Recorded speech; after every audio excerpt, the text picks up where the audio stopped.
إن الحمد لله نحمده ونستعينه ونستغفره ونعوذ بالله من شرور أنفسنا ومن سيئات أعمالنا من يهده الله فلا مضل له ومن يضلل فلا هادي له وأشهد أن لا إله إلا الله وحده لا شريك له وأشهد أن محمدا عبده ورسوله صلى الله تعالى عليه وعلى آله وصحبه وسلم تسليما كثيرا أما بعد فقد قال الإمام البخاري رحمه الله تعالى حدثنا عبد الله بن يوسف قال أخبرنا مالك عن صالح بن كيسان عن عروة بن الزبير عن عائشة أم المؤمنين رضي الله تعالى عنها قالت فرض الله الصلاة حين فرضها ركعتين في الحضر والسفر فأقرت صلاة السفر وزيد في صلاة الحضر।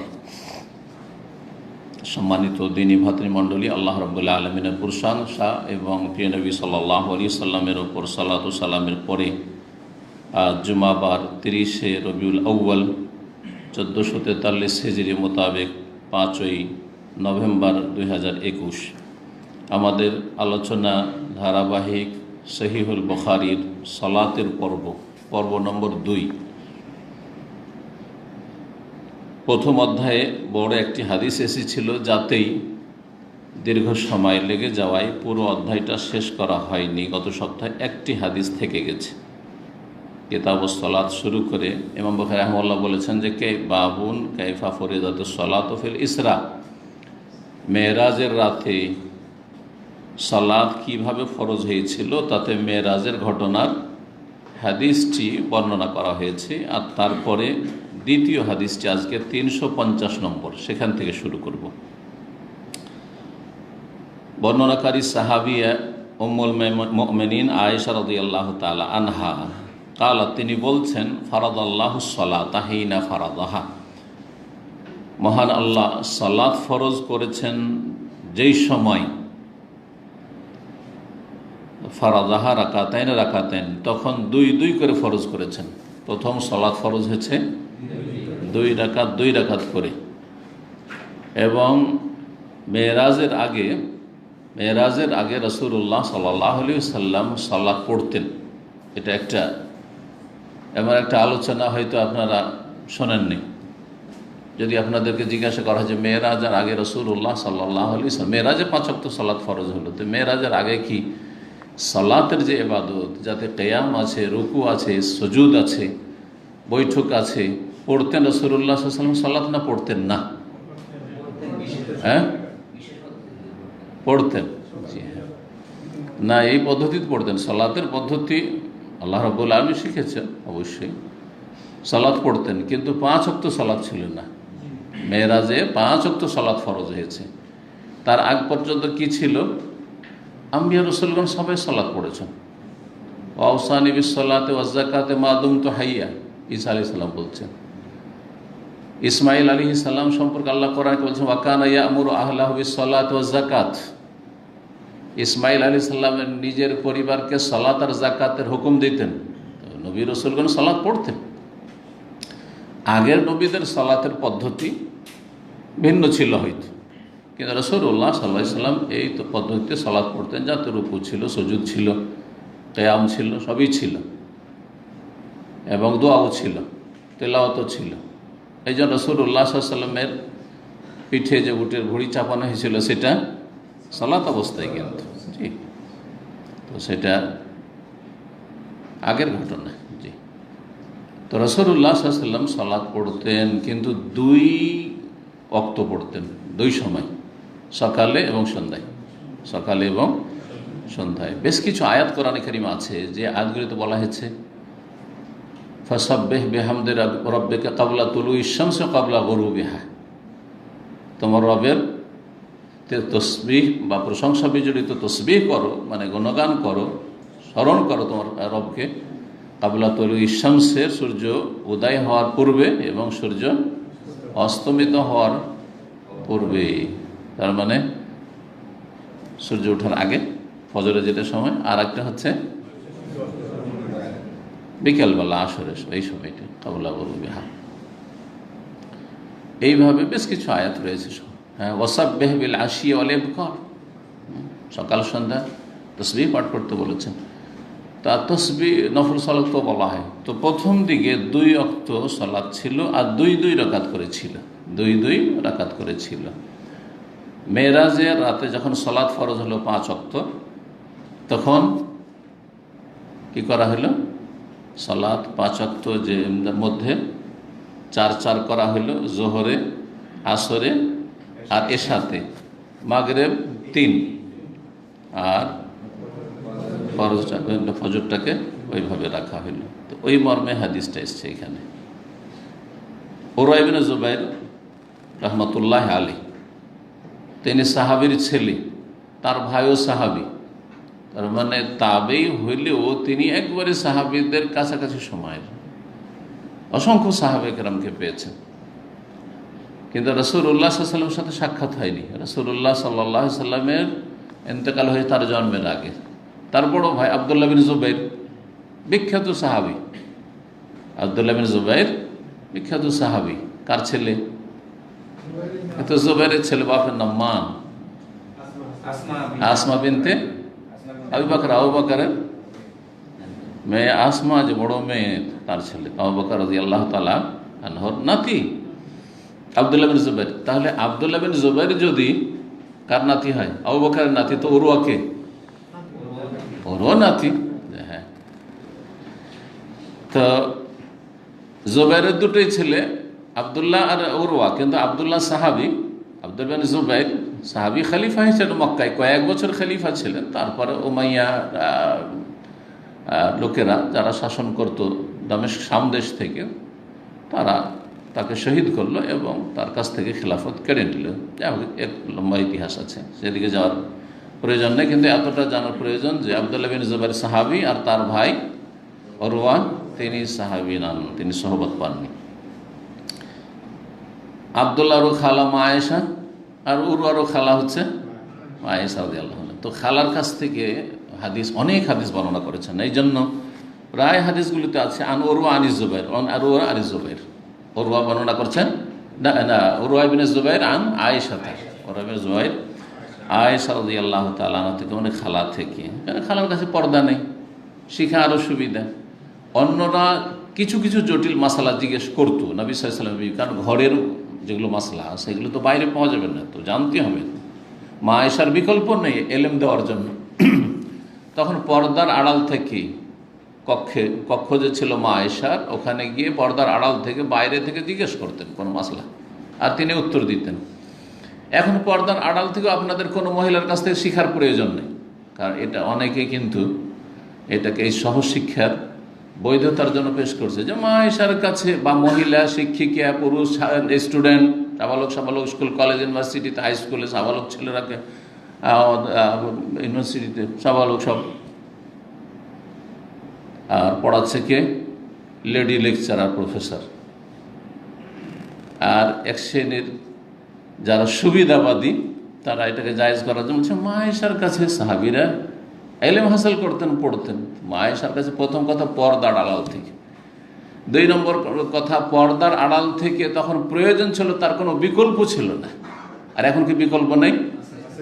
এটা সাধারণ মানুষকে যদি জিজ্ঞাসা করে যে পৃথিবীতে পুরুষ আলেমের সংখ্যা বেশি না মহিলা আলেমের সংখ্যা বেশি, আপনারা কি বলবেন? মহিলা এমন কোনো বড় আলেমই নেই, মহিলা এমন কোনো বড় আলেমা ফকিহাই নেই, ইল্লা মাশাআল্লাহ পৃথিবীতে 1-2টা, তাও অত বড় না। কথা হচ্ছে যে তখন প্রয়োজন ছিল, বিকল্প ছিল না, এখন প্রয়োজন নেই। সুতরাং এই যে সোশ্যাল মিডিয়াতে আজকাল ইউটিউবে কিছু মহিলা লেকচার দিয়ে ছেড়ে দিচ্ছে, আর এক শ্রেণী পুরুষ আছে ওদেরই লেকচার শুনছে।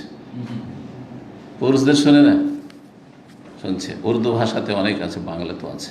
বাংলাতে দেখছে না কিছু বেদাতি মহিলা আছে, কমি মাদ্রাসা পড়া, আর জাল জাল হাদিস বয়ান করে, হ্যাঁ, নামাজের ফজিলত বয়ান করছে, গুরুত্ব বয়ান করছে, আর খুব শুনছে মানুষ। মনে করছেন যে বোরখা পরে আছে, মুখটুক ঢেকে আছে, ওই চোখটা শুধু খোলা আছে, অসুবিধাটা কি? আরে ওর আওয়াজে যে ফেতনা আছে, মহিলার আওয়াজে যে ফেতনা আছে।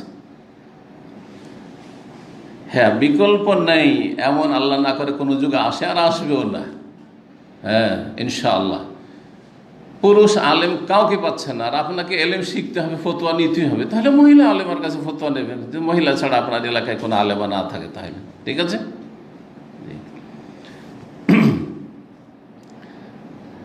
তো মা আয়েশা রাদিয়াল্লাহু আনহা বয়ান করছেন, কালাত ফারাদাল্লাহু সলাতা হিনা ফারাদাহা, যখন আল্লাহ সালাত ফরজ করেছিলেন তখন ফারাদাল্লাহু রাকাতাইনে আসলে আছে দুই দুই রাকাত করে ফরজ করেছিলেন।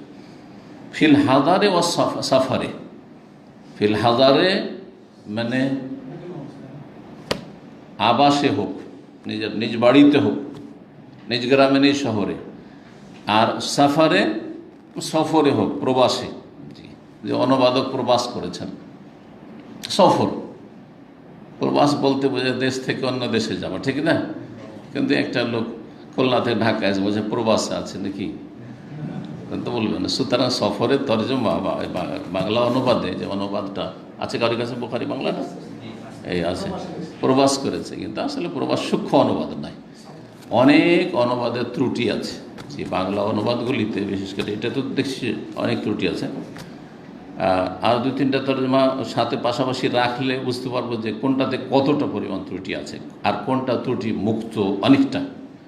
তো পাশাপাশি কয়েকটা না রাখলে বোঝা যাবে না, কিন্তু এতে ত্রুটি আছে। যেখানে যেখানে বড় ধরনের ত্রুটি আছে আমি যদি দেখে থাকি, কখনো কখনো আমি অনুবাদটা দেখি, কখনো আবার দেখিও না।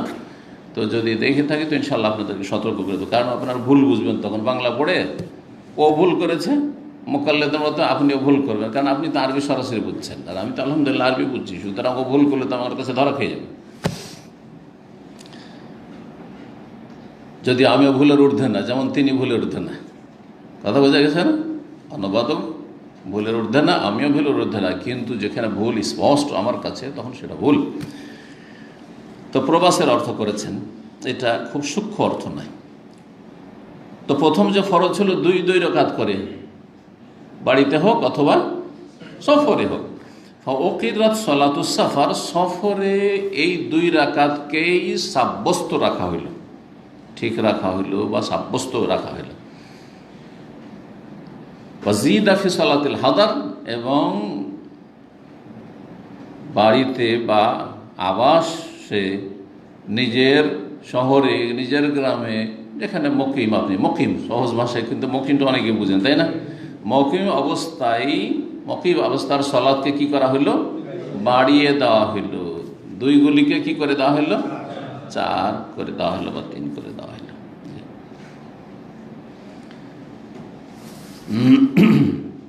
কিন্তু মেরাজের পরে, মেরাজে 5 ওয়াক্ত সলাৎ ফরজ হয়েছে, 17 রাকাত ফরজ হয়েছে, 17 রাকাতই ফরজ হয়েছে। কারণ তার পরের দিন, যেই রাতে মেরাজ হলো, সকালেই জিবরাইল আলাইহিস সালাম চলে এসেছেন মক্কাতুল মুকাররমা, আর 2 দিন অবস্থান করেছেন। সহিহ হাদিস, প্রথম দিন আউয়াল ওয়াক্তে পড়িয়েছেন, দ্বিতীয় দিন আখির ওয়াক্তে 5 পড়িয়েছেন, তখন তো 17 রাকাত পড়িয়েছেন। তাহলে এই যে প্রথম 2 রাকাত করে ফরজ করা হয়েছিল, এইটা ওই নবী সাল্লাল্লাহু আলাইহি সাল্লামের উপর সালাত আগে থেকে যে ফরজ ছিল, সেটা ছিল 2 টাইম, আর 2 রাকাত করে পড়তেন। তখন 4 রাকাতের কোনো সালাত ছিল না, সকালে 2 রাকাত আর বিকালবেলা 2 রাকাত, সন্ধ্যাবেলা 2 রাকাত। এই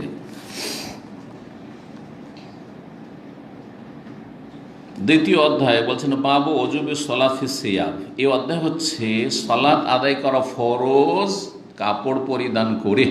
ফি সিয়াব মানে কাপড় পরিধান করে, কাপড় শরীরে থাকা অবস্থায়, বস্ত্রহীন হয়ে নয়, শরীর সতর ঢাকলো না আর সালাত আদায় করলো, অথচ কাপড় আছে, হবে না এইভাবে সালাত।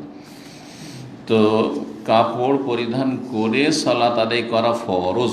ওয়াজিব মানে ফরজ, ওয়াজিব আর ফরজে কোনো পার্থক্য নেই, শুধু ফিকহ হানাফিতে পার্থক্য করেছে, সেটা শুধু ফিকহের পরিভাষা তাদের।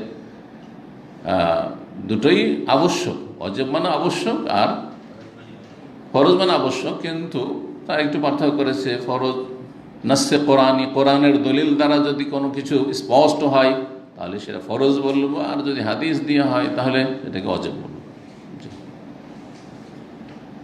যেমন একটা উদাহরণ বলছি, যে সালাতের ভিতরে কোরআনের কিছু অংশ পড়া ফরজ, কিছু অংশ পড়া ফরজ। হানাফি মাযহাবে যে কোনো সালাতের প্রত্যেক রাকাতে কোরআনের কিছু অংশ, কমপক্ষে 3টি আয়াত, ছোট আয়াত হলে আর বড় আয়াত হলে 1টি আয়াত পড়া হানফি মাযহাব ফরজ। আর সূরা ফাতিহা পড়া ইমামের জন্য আর একাকী নামাজের জন্য ওয়াজিব, ফরজ না। কেন?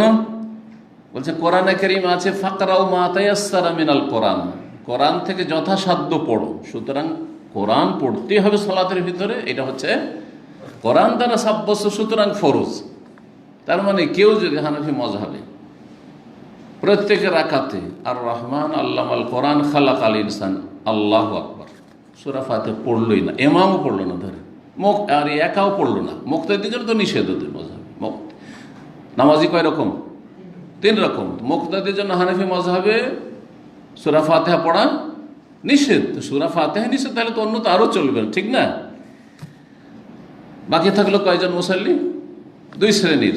এক হচ্ছে একাকী নামাজ পড়ছেন আপনি, একা একা, তাহলে হানাফি মাযহাবে ফরজ হচ্ছে যার উপর নির্ভরশীল সালাত শুদ্ধ হওয়া, সেটা হচ্ছে একটা বড় আয়াত পড়ে নেন, না হলে 3টি আয়াত পড়ে নেন, ছোট আয়াত, তাহলে সালাত তার ফরজ আদায় হয়ে যাবে, তার মানে হয়ে যাবে। আচ্ছা, তো সূরা ফাতিহা ইমামের জন্য আর মুক্তাদির জন্য বলছে ওয়াজিব, পড়লে পূর্ণ সালাত হবে, আর না হলে নাকিস অসম্পূর্ণ সালাত হবে, কিন্তু হয়ে যাবে। ইমাম মুক্তাদি সবার সালাত হয়ে যাবে। যদি আপনাদের ইমাম সাহেব হানাফি মসজিদে যদি দেখেন যে সূরা ফাতিহা পড়ল না, আস্তে করে বিসমিল্লাহ, কারণ হানাফি মাযহাব আস্তে পড়তে, আস্তে পড়া এটা অবশ্য শক্তিশালী, জোরে পড়া, বিসমিল্লাহ জোরে পড়তে হবে, এটা কোন মাযহাব? শাফি মাযহাব। বাকি সবগুলি মাযহাবে আস্তে পড়তে হবে বিসমিল্লাহ। জি, আর এইটাই বেশি শক্তিশালী, এটাই বেশি শক্তিশালী, বিসমিল্লাহ আস্তে পড়বেন। তারপরে সূরা ফাতিহা পড়লো না, ছোট্ট কিছু আয়াত পড়লো, ছোট যেমন পড়লাম আর কি, আয়াত পড়লো মোট কথা, তাহলে সালাতের ফরজ আদায় হয়ে গেল হানফি মাযহাবে, ওয়াজিব আদায় হলো না। তো ওয়াজিব ছাড়লে কি হয়? বলছে নামাজটা নষ্ট হবে না, কি হবে? নামাজটা দুর্বল হবে, অসম্পূর্ণ হবে। বাকি অন্যদের কাছে ইমামের জন্য, একাকী মুসল্লির জন্য, এই 2 শ্রেণীর মানুষের জন্য ফরজ রুকুন, সালাত হবে না, সালাত হবে না, সালাত হবে না। বাকি মুক্তাদির জন্য একদল বলছে যে রুকুন, তারও জন্য মুক্তাদিও যদি সূরা ফাতিহা না পড়ে সালাত হবে না। আর আরেক দল বলছেন যে যখন শুনবে তখন শুনে নেওয়াটাই পড়ার বিকল্প, সুতরাং হয়ে যাবে। আর যদি না শুনে, দূরে আছে, শুনছে না, অথবা জোহরে শুনছে না, আসরে শুনছে না, মাগরিবের 3য় রাকাতে শুনছে না, এশার 3য় 4র্থ রাকাত শুনছে না, 6 রাকাত মাত্র শুনে, 17-র মধ্যে কয় রাকাতে শুনে? 6 রাকাতে। বাকি 11 রাকাতে ইমামের পিছনে যদি সূরা ফাতিহা না পড়ে, তাহলে একদল হাম্বলীদের কাছে এবং অন্যদের কাছে, এদের কাছে সালাত হয়ে যাবে। কিন্তু শাফি মাযহাবে আহলে হাদিসদের কাছে, অধিকাংশ আহলে হাদিসের কাছে সালাত হবে না। আল্লাহু আলাম। সতর্কতা অবলম্বন যে আপনি মুক্তাদি হইলেও আর শুনলেও সূরা ফাতিহা পড়ে নেবে। এই যে আসল বলছিলাম যে ওয়াজিব আর ফরজের পার্থক্যটা শুধু হানাফি মাযহাবে আছে, এইভাবে পার্থক্যটা তারা করেছে। সূরা ফাতিহা কেন ওয়াজিব বললেন তারা? কারণ সূরা ফাতিহা পড়ার কথা কোরআনে নেই, বলছে কিসে আছে? লা সালাতা লিমান লাম ইয়াকরা বিফাতিহাতিল কিতাব, সূরা ফাতিহা না পড়লে সালাত হয় না। ওনারা বলছেন হয় না, মানে লা সালাতা কামিলাতান, ইমামের পূর্ণ হয় না, যেই সালাতে সূরা ফাতিহা পড়লো না আর একাকী লোকে পূর্ণ হইল না, আর মুক্তাদির জন্য তো নিষেধ। বোঝা গেছে? এই করেছে। কিন্তু ওয়াজিব আর ফরজে কোনো পার্থক্য নেই, ভালো করে রাখবেন, মনে রাখবেন। চলেন, তো সালাতে কাপড় পরিধান করা ফরজ, এই ফরজের নাম রুকুন না শর্ত না ওয়াজিবাত? সালাতের ক্ষেত্রে কিছু আছে শুরুতুস সালাহ, সালাতের শর্তাবলী, কিছু আছে আরকানুস সালাহ, সালাতের একবারে পিলার, খুঁটি, আর কিছু আছে ওয়াজিবাতুস সালাহ, সালাতের ওয়াজিব সমূহ, আর কিছু আছে সুনানুস সালাহ, সালাতের সুন্নাত সমূহ। কয় রকম হইল? 4 রকম। এই বিষয়গুলো সম্পর্কে কার পড়া আছে বা জানা আছে? একটু হাত তুলেন তো। সবগুলি জানা আছে? আচ্ছা, তো রুকুন কয়টি? রুকুন ফরজ, রুকুনের অপর নাম ফরজ কয়টি? 14টি। মাশাআল্লাহ। ওয়াজিবাত কয়টি? 8টি। শর্ত কয়টি? আহসান, মাশাআল্লাহ। সুন্নাত কয়টি? অনেক। সুন্নাত গণনায় নেই। সুন্নাত যদি সালাতে পুরোপুরি আদায় করে তো সওয়াব পূর্ণ হবে, আর যদি না করে তো যত সুন্নত ছাড়বে তত নেকি কমবে।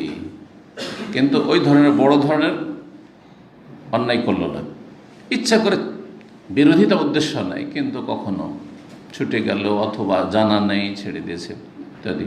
ধরেন কি ওরা ফায়দেন যে সুন্নাত এটা জানেই না, আমিন জোরে বলা সুন্নাত এটা জানেই না, বুকে হাত বাঁধা সুন্নাত এটা জানেই না। অনেকে আছে মনে করে যে এর বিপরীত এই সুন্নাত, তাই না? এই সুন্নাতগুলি ছাড়ে তার। এইভাবে শর্ত কোনগুলিকে বলে? মাশাআল্লাহ, সালাত শুরু করার আগেই যেগুলো করা ফরজ সেগুলোর নাম শর্ত। শর্তগুলিও ফরজ, আর রুকনগুলিও ফরজ, আর ওয়াজিবাতগুলিও ফরজ। এই তিন রকম সবগুলি ফরজ, কিন্তু শর্তগুলি সালাত শুরু করার আগেই করতে হবে। আর রুকনগুলি এমন ফরজ যে কোনো একটি যদি ছুটে যায়, ছেড়ে দেয়, তাহলে সেটা গোটা সালাত হলে সালাতটাই বাতিল হয়ে যাবে। আর যদি ওই রাকাতের সাথে সংশ্লিষ্ট হয় তো সেই রাকাতটি মাইনাস বাতিল হয়ে যাবে। যেমন রুকু করেনি কেউ, দুটো সেজদা করতে হবে, সেজদাই করেনি অথবা একটা সেজদা করেনি, তাহলে কি হবে? ওই রাকাতটা, যেহেতু প্রত্যেক রাকাতে দুটো সেজদা আছে, ওই রাকাতটা বাতিল, গোটা নামাজটা বাতিল হবে না। তাকবীরে তাহরিমেই দেয়নি, আল্লাহু আকবার বলেইনি, তাহলে সালাতটাই বাতিল। কারণ গোটা 4 রাকাত 3 রাকাত যা পড়ছেন আপনি, পুরো সালাতটার রুকন পিলার হচ্ছে তাকবীরে তাহরিম, আল্লাহু আকবার, প্রথম তাকবীরটা। সালাম পড়েনি, আসসালামু আলাইকুম রহমতুল্লাহ, সালামই করেনি, ঘুমিয়ে থেকে গেছে, সবারই সালাত হয়ে গেছে, আর সালাম টালাম ফিরেনি, সালাত হবে? হবে না, কারণ সালামটা গোটা সালাতের রুকন। এটা এবার বুঝতে পেরেছেন? রুকন যদি ভুলেও যায় তবুও সালাত হবে না, ভুলুক আর ইচ্ছা করে ছাড়ুক, সালাত হবে না, যদি সেটা আদায় করার আর কোনো সুযোগ না থাকে। আর সেটা সিজদা সহ দিয়ে ঘাটতিও পূরণ হবে না, সুতরাং সিজদা সহ করে লাভও নাই, ঘাটতি পূরণ হইলে না করবে। ঠিক আছে? ওয়াজিবাত যে 8টি, তার কোনো একটি যদি ছুটে যায় ভুলবশত বা মাসলা না জানা বশত, তাহলে সালাত হয়ে যাবে, কিন্তু ত্রুটিপূর্ণ হবে। সেই জন্য এই ত্রুটিটা সুন্নতের মতো হালকা ত্রুটি নয়, একটু বড় ত্রুটি। সেই জন্য ঘাটতি পূরণ করতে হবে কি দিয়ে?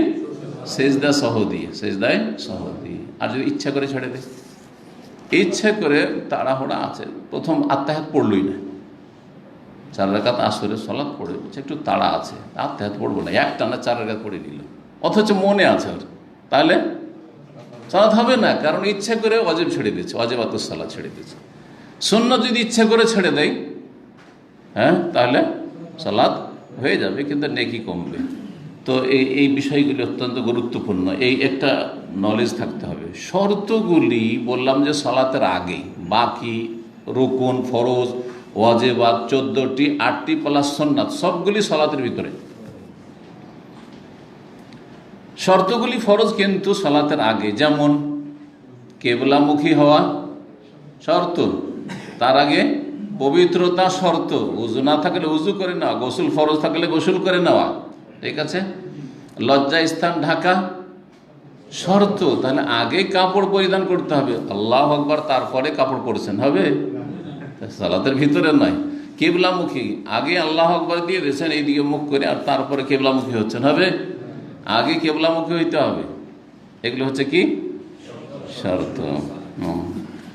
সাতরুল আওরা, লজ্জা স্থান আবৃত করা, এটা হচ্ছে শর্ত, ফরজ।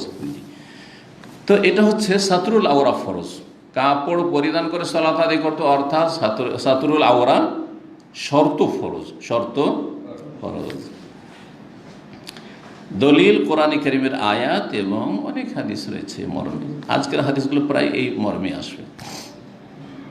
কওলিল্লাহ তাআলা, মহান আল্লাহর এই বাণীর তাফসীর, আসলে যেখানে কওলিল্লাহ তাআলা এসছে, ওয়া তাফসীর কওলিল্লাহ তাআলা, মহান আল্লাহর কথার তাফসীর। খুযু যিনাতাকুম ইনদা কুল্লি মসজিদ, সূরা আরাফের আয়াত নম্বর 31 আল্লাহ বলেছেন, ইয়া বনি আদম, হে আদম সন্তানরা, খুযু যিনাতাকুম, তোমাদের সাজসজ্জা গ্রহণ করো, মানে তোমাদের পোশাক গ্রহণ করো। যেটা জরুরি পোশাক মানুষের জন্য সেটা হচ্ছে শরীরে কাপড় পরিধান করা। এর চাইতে বড় জিনাতার কিছু হইতে পারে না। একজন মানুষ বিবস্ত্র দেখেন, উলঙ্গ দেখেন, আর ওকে কাপড় পরিয়ে দেন।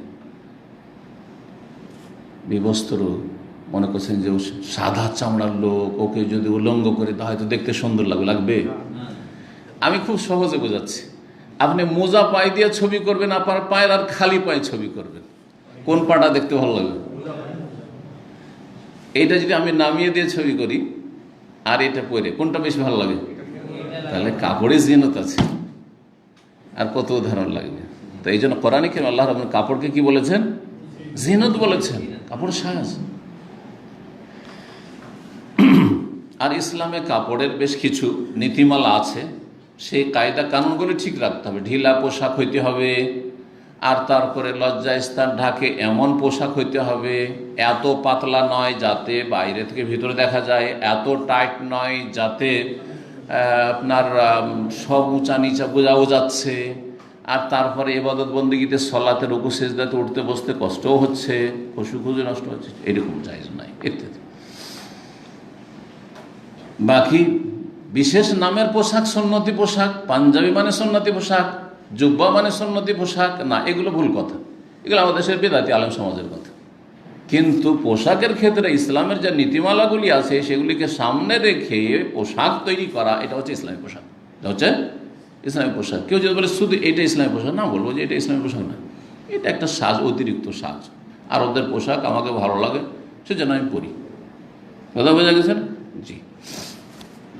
আমাদের দেশীয় পোশাক টুপি, দেশের টুপি ভালো লাগে, টুপি পরে, ভালো মানুষেরা টুপি পরে সাধারণত, ঠিক না? সুতরাং টুপির বিরোধিতা করাও ভুল। এক শ্রেণীর লোকেরা চরম পন্থা অবলম্বন করে টুপির বিরোধিতা করতে গিয়ে, হ্যাঁ, তেমনি আরেক শ্রেণীর লোকেরা চরম পন্থা অবলম্বন করে টুপি মাথায় দিতে গিয়ে।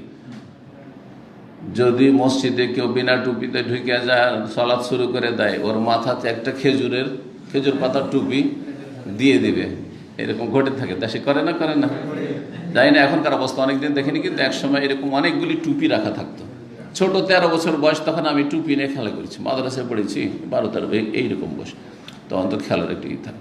তো একদিন মাদ্রাসাতে সুন্দর মসজিদ, মার্বেল বিছানো আছে মাদ্রাসার মসজিদে, আমি ওই টুপিগুলোকে সবকে লাইন করেছি, যেমন রেল লাইনের বগি থাকে। হঠাৎ করে একটা টিচার ওখান দিয়ে যাচ্ছিল, আমাকে দেখে নিয়েছে, তখন বলছে, কি তুমি কি করছো? লজ্জা পেয়ে গেছি আমি, জানি তো আমি কাজটা তাহলে ভুলই করছি। তো সুবহানাল্লাহ, জি, মানুষ যে বাচ্চা থাকলে, বাচ্চা মনটা থাকে, এটা সবারই, এটা শুধু আজকালকার বাচ্চারা নয় যে দুষ্টামি করেছে। অনেক বাপারা বলে আমার ছেলে খুব দুষ্টামি করেছে, অনেক মায়ের বলে আমার ছেলে খুব দুষ্টামি করেছে। আরে তুমিও দুষ্টামি করেছো, ঠিক আছে, তুমিও খেলাধুলা করেছো, কিন্তু খেলাধুলার ধরনটা পাল্টে গেছে, খেলাধুলার ধরনটা পাল্টে গেছে। এখন আপনার কম্পিউটারে খেলছে, মোবাইলে খেলছে, তখন কম্পিউটার মোবাইল ছিল না, সেই জন্য রাস্তাঘাটে ওই গুলি খেলতে, তো ওই আরও কিছু খেলতে, আর খেলা দেখতে দেখতে, আরে কত ছেলে মাদ্রাসা স্কুল আমাদের সাথে যেত, আমবাগানে গিয়ে খেলা দেখতে হলো, গুলি খেলা দেখতে হলো, ওইতে থেকেই গেল না, চোখের সামনে দেখা গেল। যাই হোক, কথা লম্বা করে লাভ নেই, আসল বিষয়টি ফিরে আসি। সালাত পড়তে হবে কিসে? কাপড়ে। আল্লাহ রাব্বুল বলছেন, খুযু যিনাতাকুম, তোমাদের সাজসজ্জা গ্রহণ করো, মানে পোশাক গ্রহণ করো, ইনদা কুল্লি মসজিদ, প্রত্যেক সালাতের সময়। ইনদা কুল্লি, এখানে মসজিদ বলতে সালাতের সময়, কারণ মসজিদের সাথে সালাতের ঘনিষ্ঠ সম্পর্ক রয়েছে। আর ফরজ সালাতগুলি পুরুষদেরকে মসজিদে গিয়ে পড়তে হবে। তারপরে মহিলাদের যে সালাতের জায়গা, ওইটাও সিজদার জায়গা। মসজিদ মানে সালাত, সিজদার জায়গা, কিন্তু মসজিদ মানে সিজদার জায়গা। জি, তো সেটাও শাব্দিক অর্থে মসজিদ, যদিও পারিভাষিক অর্থে বাসায় যে জায়গা, জায়নামাজ আছে, নামাজ পড়ার জায়গা আছে, সেটা মসজিদ নয়, মুসাল্লা, সালাত পড়ার জায়গা। এই জন্য জায়নামাজকে ফার্সিতে জায়নামাজ, আর ওটাকে আমরা কি বলি আমাদের দেশে? মুসাল্লা বলে থাকি। আপনারা কি বলেন? জায়নামাজ বলেন না মুসাল্লা বলেন? এখন মুসাল্লাটা অনেকে শিখেছে। মুসাল্লা মানে জায়নামাজ, যা মানে জায়গা, নামাজ মানে নামাজ, নামাজের জায়গা, আর মুসাল্লার মানে হচ্ছে নামাজের জায়গা। কথা বোঝা গেছে? জায়ে নামাজ, যা মানে জায়গা, আর নামাজ মানে নামাজ। এটা হচ্ছে ফার্সি শব্দ। তো আমাদের ফার্সির এত প্রভাব হয়েছে যে অ্যাডভোকেটকে উকিল, আর তারপরে জজকে হাকিম, এগুলো আমরা শুনেছি। এখন একটু বলাটা কমে গেছে, ইংরেজির প্রভাব পড়তে শুরু হয়েছে।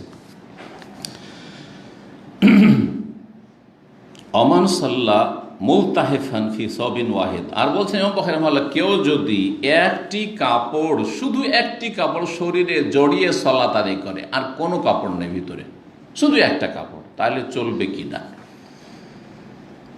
চলবে। ওয়ায়ুযকারু আন সালামাত ইবনে আল আকওয়া, আর উল্লেখ করা হয়েছে সালামা ইবনে আকওয়া সাহাবী রাদিয়াল্লাহু তাআলা আনহু থেকে একটি হাদিস, আন্নান নবী সাল্লাল্লাহু আলাইহি ওয়াসাল্লাম নবী সাল্লাল্লাহু আলাইহি ওয়াসাল্লাম বলেছেন, ইয়াজুররুহু ওয়ালাউ বিশাওকাহ, আটকিয়ে নেবে, কাপড় একটি যদি থাকে তো আটকিয়ে নেবে, ওয়ালাউ বিশাওকাহ, যদিও কাঁটা দিয়ে হোক না কেন, কাঁটা দিয়ে। তখনকার যুগে কাঁটা ছিল, এখন পিন হয়েছে, বোতাম নেই, কাপড় আছে আর আটকাতে হবে লজ্জাস্থান ঢাকার জন্য, তো পিন, হ্যাঁ, সেফটি পিন। জি, এই হাদিসটি, এই যে অংশটুকু সালামা ইবনে আকওয়া রাদিয়াল্লাহু তাআলা বর্ণিত, আবু দাউদে আছে, ইবনে খুজাইমা আছে, ইবনে হিব্বানে আছে। ইমাম বুখারী রাহিমাহুল্লাহ এই হাদিস বিনা সনদে নিয়ে এসেছেন, আর বলছেন ফিস ইসনাদিহি নাযারুন, এর সনদে সূত্রে আপত্তি আছে, মানে দুর্বল বলা হয়েছে। এটাকে কি বলা হয়েছে? দুর্বল বলা হয়েছে। ইমাম বুখারী রাহিমাহুল্লাহর হাদিসের কিতাবে সহিহ বুখারীতে যেগুলো সনদ সহ হাদিস এসে, এর আগে আলোচনা করেছি ভূমিকাতে, সনদ সহ যে হাদিসগুলো এসেছে সেগুলি সবগুলি সহিহ, কিন্তু বিনা সনদে যে তরজমাতুল বাব অধ্যায় কায়েম করে তার আন্ডারে যে হাদিসগুলো নিয়ে এসেছেন সেগুলোতে জয়ীফও আছে, হাসানও আছে, হালকা জয়ীফও আছে, সব রকম আছে। ঠিক আছে, এই হাদিসটিতে সনদে আপত্তি রয়েছে, মানে সনদে একটি ব্যাধি রয়েছে, ত্রুটি রয়েছে। সেই ত্রুটিটি হচ্ছে ইজতিরাব। হাদিসের মধ্যে দুর্বল হাদিসের বা হাদিস দুর্বল হওয়ার একটি কারণ, সে সনদ হোক অথবা মতন হোক, ইজতিরাব। এই ইজতিরাব আছে, কেউ একজন বর্ণনাকারী মাঝখানে বেশি করেছেন আর কেউ একজন কম করেছেন। একটি হাদিস বর্ণনা করেছে আর একজন অতিরিক্ত বর্ণনাকারী যদি সেখানে ঢুকানো হয়, আর আরেকটাতে নেই, একটাতে ওই লোকের নাম নেই মাঝখানে, তাহলে দুটোই তো ঠিক হতে পারে না, আবার হইতেও পারে। একবার একজন মাধ্যম দিয়ে শুনেছে, একবার ডাইরেক্ট শুনেছে, এটা তো হইতে পারে। একবার ধরেন আপনি আমার একটা মাসলা ফতোয়া আপনি ইনডাইরেক্ট শুনেছেন, যে শুনে গেছে তার কাছ থেকে শুনেছেন, ঠিক আছে, আর তারপরে আমার সাথে দেখা হয়ে গেল, তখন ওই মাসলা আবার জিজ্ঞেস করেন আমাকে, যে ডাইরেক্ট শুনে নিলেন। এখন আপনি দুইভাবে কিন্তু বর্ণনা করতে পারেন। এই মসলা বর্ণনা করতে গিয়ে সনদ, যে আমি ডাইরেক্ট শেখের কাছে শুনেছি, এটাও বলতে পারেন, আবার বলতে পারেন যে আমি অমুকের কাছে শুনেছি আর অমুক শেখের কাছে শুনেছি। কথা কি ভুল কোনোটা? দুটো এমন জায়গায় ঠিক আছে। এটা হাদিসের পরিভাষা বলা হয়েছে আল মাজিদ ফি মুত্তাসিল আসানিদ, আল মাজিদ ফি মুত্তাসিল আসানিদ। তো এই সমস্যার কারণে হাদিসটি সম্পর্কে আপত্তি আছে বলেছেন, কিন্তু হাদিসের বিষয়বস্তু সহি। সনদে সমস্যা আছে কিন্তু হাদিসের বিষয়বস্তু স্বীকৃত। সেটা হচ্ছে যে কাপড় যদি ছোট থাকে, এত বড় কাপড় নয় যে জড়িয়ে নিয়ে সব লজ্জাস্থান ঢেকে যাবে আর খুলে পড়বে না, এমন ছোট কাপড় মোটামুটি যে গোটা শরীরটা একটা কাপড়ে ঢেকে যাবে, কিন্তু ওকে যদি আপনি বোতাম দিয়ে আটকে না দেন তাহলে যখন রুকু সিজদা যাবেন তখন খুলে যাবে লজ্জাস্থান, সামনের দিক থেকে অথবা পিছন দিক দিয়ে খুলে যাবে। তাহলে কি করতে হবে? তখন এই হাদিস বলি ইয়াজুররুহু ওয়ালাউ বিশাওকা, কিছুই নেই আর কাপড়টা আটকাতে হবে, না হলে যখন রুকু সিজদা যাবেন তখন খুলে যাবে। তাহলে কি করতে হবে? কাঁটা দিয়েও আটকে নিতে হবে। দেখছেন কিছু লোকের আজকাল কিন্তু উমরা করতে গিয়ে উমরার কাপড়কে আটকে নিছে পিন দিয়ে, এটা ঠিক নয়। কিন্তু বেশ কিছু আরবরা এই অজ্ঞতার কারণে এরকম কাজ করেছে। তাহলে তো সেলাই করা কাপড়ই হল। যদি আপনি আটকে নিলেন, শুধু সেলাই দিলেন না, কিন্তু পিন দেওয়া আছে পুরো, এতে পিন দেওয়ার, বোতাম দেওয়ার, সেলাই দেওয়ার, কোন পার্থক্যটা হয়ে গেল? না, ঠিক নয়। কাপড় খোলা থাকতে হবে, খোলা চাদর, এজারও নরে দাম, একটা চাদর একটা লুঙ্গি, লুঙ্গি মানে খোলা লুঙ্গি, এই সেলাই করা বাঙালি লুঙ্গি নয়। জি, তো বিষয়বস্তু সহি।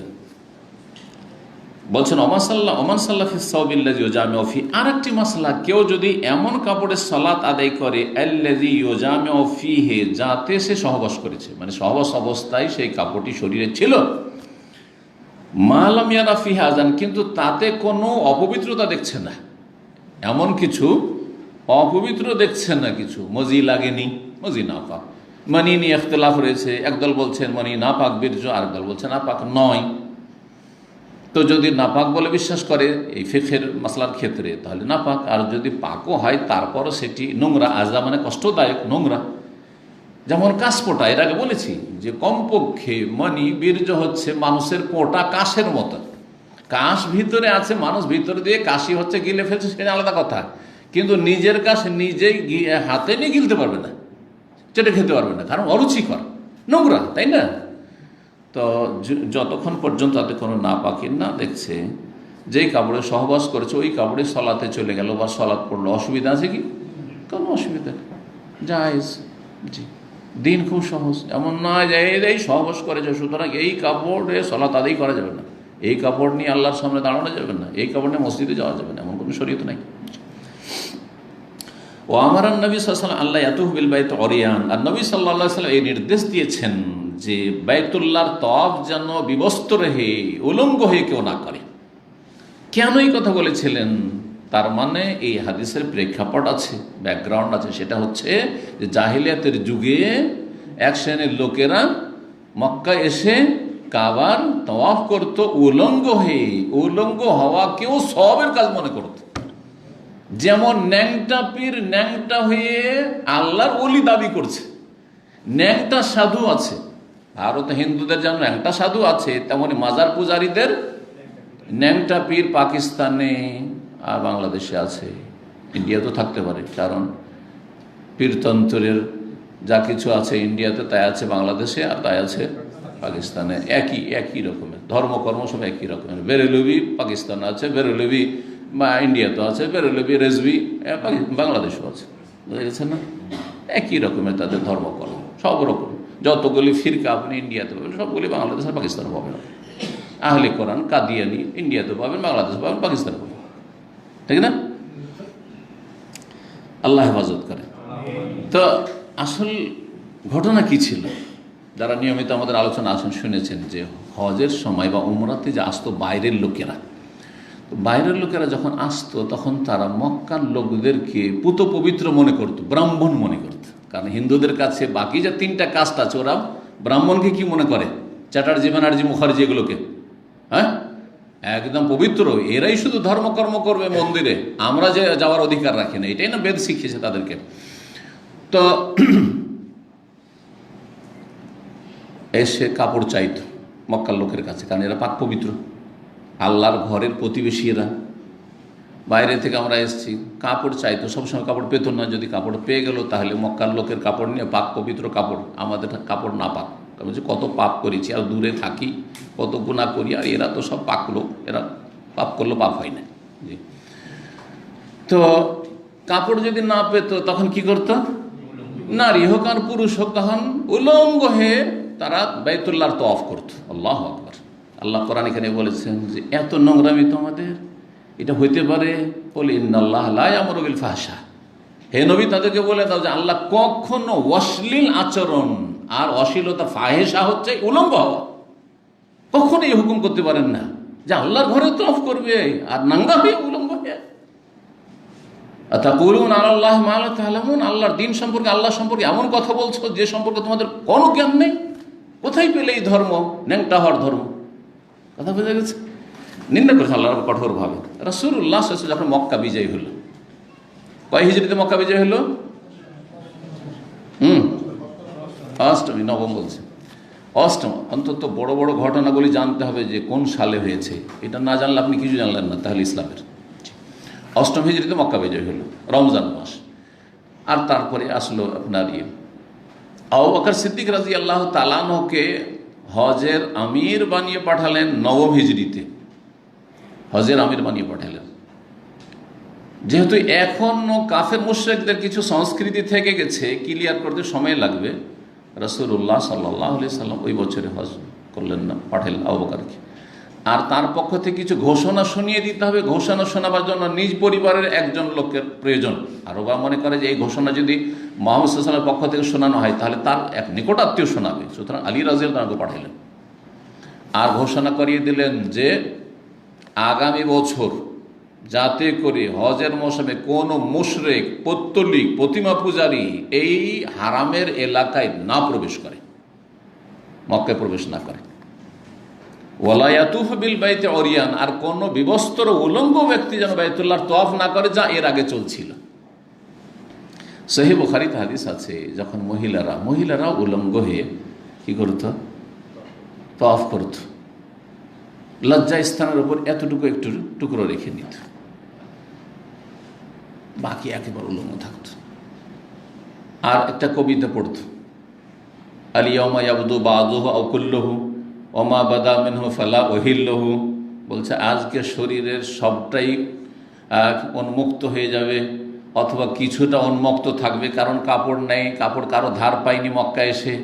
অমা বাদা মিনহু, আর যদি আমি বিবস্ত্র হয়ে উলঙ্গ হয়ে বা শরীরে কিছু অংশ খোলা থাকে অবস্থায় যদি তওয়াফ করি, তার মানে এই নয় যে হে দর্শক আশেপাশে যারা আছো তোমাদের জন্য হালাল করছি যে তোমরা আমার দিকে তাকাতে থাকবে, আমাকে ইবাদতবন্দি করতে দাও। কথা বোঝা গেছে? এই ছিল মুশরিকদের হাস্যকর ধর্ম। পাক পবিত্রতা একমাত্র ইসলামে আছে, কোথাও নেই। জি, তো এই আসারটা এখানে কেন নিয়ে আসলেন যে বাইতুল্লাহর তওয়াফ উলঙ্গ হয়ে করতে নিষেধ করেছেন রাসূলুল্লাহ সাল্লাল্লাহু আলাইহি ওয়াসাল্লাম? কেন নিয়ে আসলেন? এই জন্য নিয়ে আসলেন যে বাইতুল্লাহর তওয়াফ হচ্ছে সলাতের মতো। তো বাইতুল্লাহর তওয়াফ যদি কাপড় ছাড়া না চলে, তাহলে সলাৎ কি করে বিবস্ত্র অবস্থায় কাপড় শরীরে না থাকলে চলবে? বোঝা গেছে না? বাইতুল্লাহর তওয়াফে যদি সতর ঢাকা লজ্জাস্থান আবৃত করা ফরজ হয়, তাহলে সলাতে সতরে আওরা বা লজ্জাস্থান আবৃত করা আরো বেশি গুরুত্বপূর্ণ ফরজ। এইভাবে 351 নম্বর হাদিস উম্মে আতিয়া রাদিয়াল্লাহু তাআলা আনহা থেকে বর্ণিত, তিনি বলছেন ওমেরনা আন নুখরিজাল হুইয়াযা ইয়াউমাল ঈদাইন, আমাদেরকে আদেশ দেওয়া হয়েছিল বা আমরা আদিষ্ট হয়েছিলাম কার পক্ষ থেকে? রাসূলুল্লাহ সাল্লাল্লাহু আলাইহি ওয়াসাল্লাম পক্ষ থেকে, যে আমরা যেন ঋতুবতী মহিলাদেরকে বের করে নিয়ে যাই ঈদের দিনে, দুই ঈদের দিনে, ঈদুল ফিতর, ঈদুল আযহা, মানে মহিলাদের মাসিক থাকলেও যেন ঈদগাহে যায়, যেমন আরব দেশে আছে দেখছে। কিন্তু ইন্ডিয়া, বাংলাদেশে, পাকিস্তান এই সুন্নতগুলিকে জবাই করে দিয়েছে। ওয়াজাওয়াতিল খুদুর, এবং পর্দানাসীন যারা অত্যন্ত বেশি পর্দা করে, যারা যত বেশি যুবতী। প্রাচীন যুগে এমনটা ছিল, আমাদের মা খালাদের যুগে, দাদা আমলে এইরকমই ছিল, দাদি আমলে, নানি আমলে এরকম ছিল। এখন ওর উল্টা হয়েছে, যুবতীরা বেহায়াবে পর্দা আকৃষ্ট করে বেড়াচ্ছে, আর একটু বয়স হয়ে গেলে আরে ছেলে বিয়ে হয়ে গেছে, ছেলে মেয়ের মা হয়ে গেছে, এখন একটু পর্দা করতে হবে, এখন একটু পর্দা করতে হবে। আর এর পিছনে একটা যুক্তি শুনলাম, এর পিছনে অনেক দিন আগে এরকম দেখি যে মা বেটি এসেছে, তো দেখছি মা বোরখা পরে আছে আর মেয়ে ওড়নাটাও এমনি গলাতে ঝুলিয়ে রেখেছে, মানে বুকের ওপরও নাই। এইরকম ছাত্র জীবনে যখন দেখেছি, মদিনায় আসবো ওই সময়টাই মনে পড়ছে, তো আমি জিজ্ঞেস করলাম যারা ওখানে স্থানীয় আমাদের মাদ্রাসা পড়ার ছেলেরা, বলছি এই এমনটা কেন? একই পরিবারের মা বুড়ি, 50 বছর বয়স, ও বোরখা পড়ছে, চেহারা পর্যন্ত ঢেকে আছে, আর ওর মেয়ে এই অবস্থা কেন? বলছে তোমার দরকার, সুতরাং ও সব লোককে দেখাবে তাইলেই তো আকর্ষণ হবে, একটা কাস্টমার জোগাড় হবে। কথা বুঝতে পেরেছেন? যারা বেহায়া তাদের এই সব যুক্তিতে তারা মুক্তি খুঁজে আর জাহান্নামে যায়, আল্লাহ হেফাজত করে। অথচ কার বেশি পর্দা করা উচিত? যার দিকে বেশি নজর যাবে। আরে আমাদের মা খালার বয়সে বা আমাদের বয়সের একটা মহিলা যদি 50 অলরেডি হয়ে গেছে, ওর তো এমনি মাসিক বন্ধ হয়ে গেছে, 4 বাচ্চা কাছে হবে না, ও যদি চেহারা খুলেও ঘুরে কেউ তাকাইতে যাবে না ওর দিকে, সাধারণত ওর দিকে কোনো আকর্ষণই নেই। বুঝা গেছে না? ওয়াল কাওয়াইদু মিনান নাস, বিশেষ করে 60 হয়ে গেলে আল্লাহ কোরআনে বলেছেন ওয়াল কাওয়াইদু মিনান নাস, যাদের বিয়ের বয়স শেষ হয়ে গেছে এখন, ওরা যদি শরীরের কাপড় মানে চেহারার কাপড় নাও দেয় কোনো অসুবিধা নেই, তবে ওয়াইয়াস্তাফিফনা খায়রুল্লাহ, ঢাকে তাহলে আরো ভালো।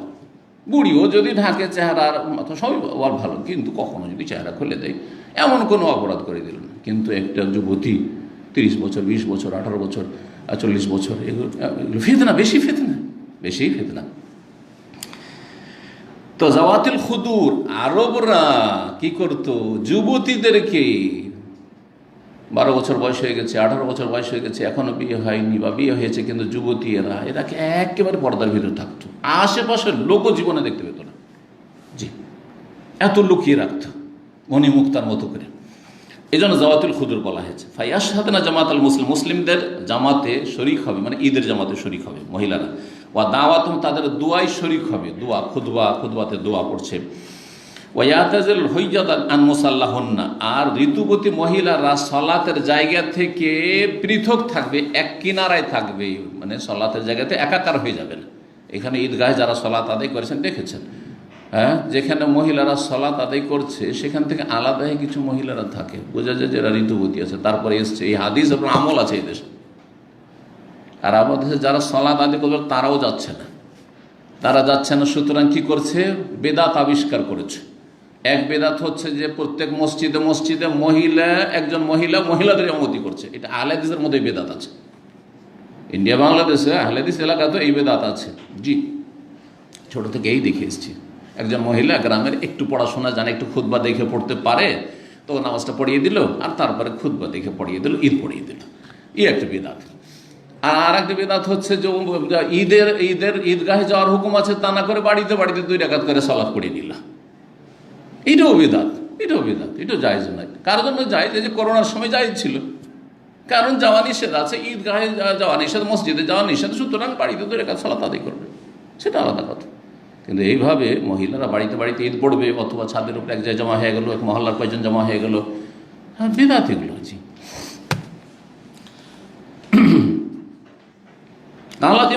জনৈক মহিলা বলি, ইয়া রাসূলুল্লাহ, ইহদানা লাইসা লাহা জিলবাবুন, আমাদের কেউ আছে যার কাছে বড় ওড়না নেই, জিলবাব অনেক বড় চাদর। আগের মা খালাদেরকে দেখেছেন কিনা, লম্বা মোটা কাপড় একটা চাদর থাকতো, শাড়ির চাইতে বড়, আর গোটা শরীরকে একবারে ঢেকে নিত, ঘোমটা টেনে এরকম করে দেখতো, আর কিনারা হাঁটতো, রাস্তার মাঝ রাস্তা দিয়ে হাঁটতো না। জি, জিলবাব।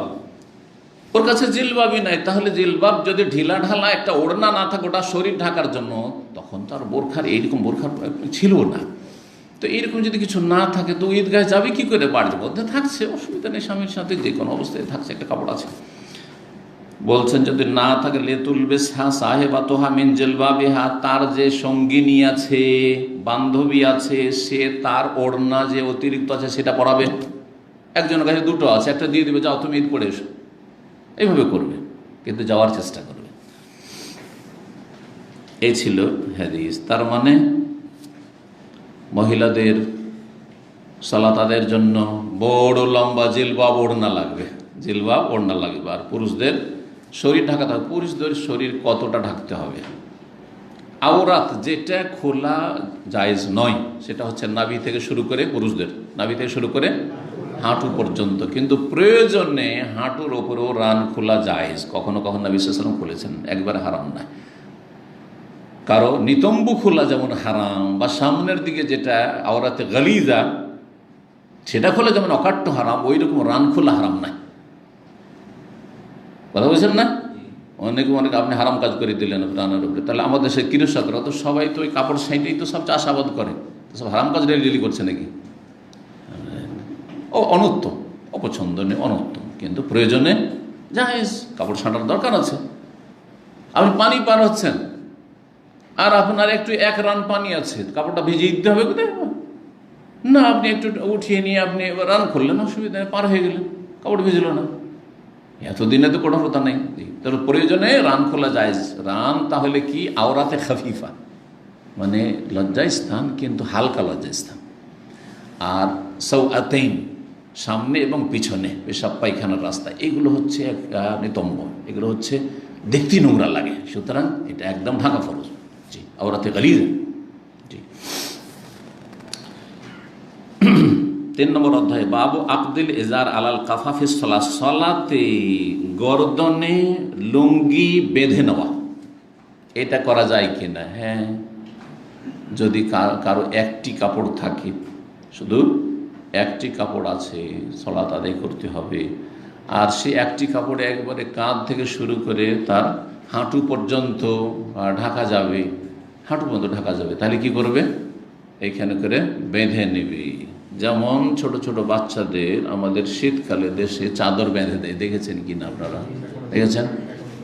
এটাকে ধরেন, আমার তো ছোট্ট এটা, কিন্তু বাঁধাটা দেখিয়ে দিতে পারবো, তাই না? এইভাবে বেঁধে নিন, ঠিক আছে, আমাদেরকে বেঁধে দিয়েছে সেই জয়। কিন্তু জ্যাকেটের নামও শুনিনি, প্রথম শুনলাম সাবালকের সোয়েটারের নাম শুনলাম, কিন্তু সোয়েটার নসিব হয়নি। আর অনেক বড় হওয়ার পরে কখনো সোয়েটার নসিব হয়েছে। চাদর, তাও সুতি চাদর, এমন নয় যে উনের চাদর আর শাল, এমন নয়, সুতি চাদর, কনকনে ঠান্ডা, কাঁপতে থাকে, ডেইলি সকালে ওই আগুনের পাশে বসতে হয়। আল্লাহু আকবার, এই ছিল জীবন। জি, ভুলে গেলে হবে না। অতীতকে যে ভুলে যায় সেই ব্যক্তি আল্লাহর কখনো শুকরিয়া আদায় করতে পারবে না।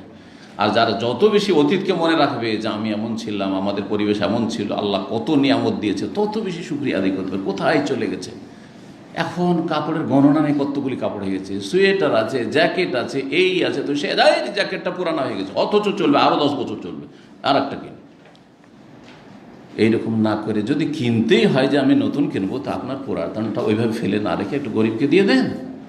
জি, আর সবচাইতে উত্তম হচ্ছে যে আপনার পুরানটা দিয়ে চালান আর একটা গরিবকে নতুন কিনে দেন, কারণ ওরও তো মন চায় যে আমিও নতুন পড়তাম যদি আমি গরিবের ছেলে না হইতাম। আল্লাহ যেন তৌফিক দান করে। পয়সা আছে বলেই আমাকে অপচয় করতে হয়, পয়সা আছে বলেই বেশি ভোগ বিলাস করতে হবে, না, মোটেই না।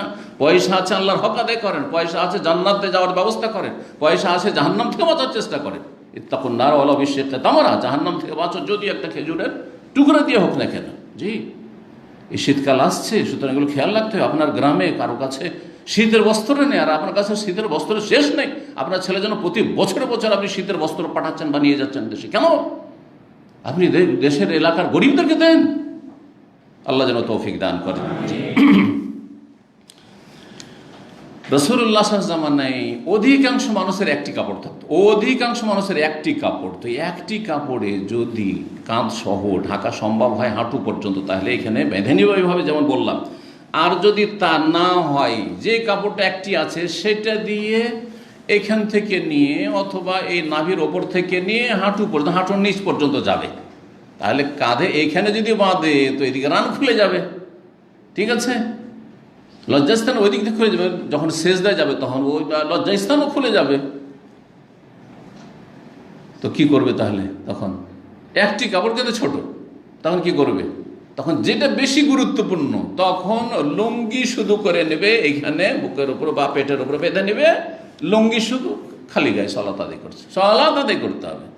আরে ভাই আমার গেঞ্জি নেই, তো আমার কাপড় নেই। আজকাল বেনামাজিদের সবচেয়ে বড় অজুহাত হচ্ছে যে কাপড় ঠিক নেই, কাপড় ঠিক নেই, মাসিক হয়েছে।